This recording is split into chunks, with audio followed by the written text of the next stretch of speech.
సమస్య వచ్చినప్పుడు ఆ సమస్య నుంచి బయటపడటానికి దేవుని సన్నిధికి వచ్చి దేవుని సలహా అడగాలి.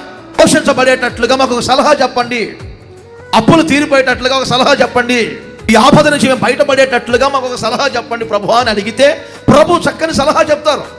ఆ తొందరపాటుల్లో లోకంలో కలిసిపోకూడదు, మనుషుల నిర్ణయాలు తీసుకోకూడదు, చివరికి లోక మర్యాదలో మనుషుల మర్యాదల వైపుకు వెళ్ళకూడదు.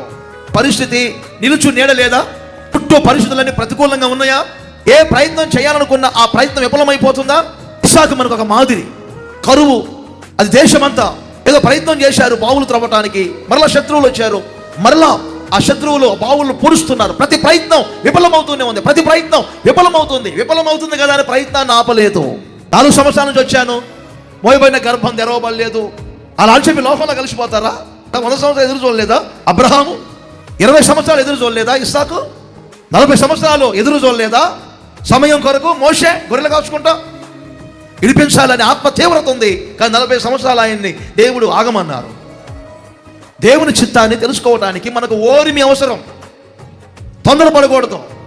ఒక సబ్జెక్ట్లో ఫెయిల్ అవ్వగానే ఏమండి ఇక ఆ సబ్జెక్ట్లో ఫెయిల్ అయ్యాను అని చదవటం మానకూడదు.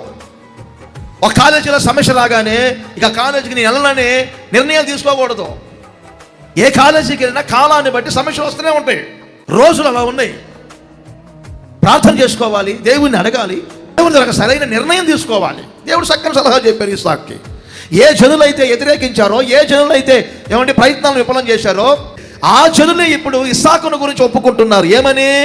నీవు ఇప్పుడు ఆశీర్వాదము నొందిన వాడవని ఒప్పుకున్నారు. పరిస్థితులన్నీ ప్రతికూలంగా ఉన్నాయని ప్రయత్నాలను మానవద్దు. ప్రభు ఎందుకో ఈ నెల ప్రతి ఒక్కరితో చెబుతున్నారు. సంబంధాలు చూశాను, 25 సంవత్సరం అంతా రాలేదంటే ఈ సంవత్సరం కూడా ప్రయత్నం చేయి. స్థలం కొనలేకపోతున్నాను, ఇల్లు కట్టుకోలేకపోతున్నాను, సరైన జాబ్ లేదంటే ప్రయత్నం చేయి. విసుగగా ప్రార్థన చేయి. ప్రార్థించే విషయంలో, దేవుని అడిగే విషయంలో అలసిపోకూడదు, విసిగిపోకూడదని వాక్యం చెప్తుంది. ప్రయత్నం చేశారు, దేవుడు చెప్పినట్లుగా విన్నారు. ఇప్పుడు ఇస్సాకు సంవత్సరాలన్నీ ఎలా మారిని? సమృద్ధి గల సంవత్సరాలుగా మార్చబడినవి. ఇది సమృద్ధిగా మీరు ఫలించే నెలగా ప్రభు మార్చబోతున్నారు.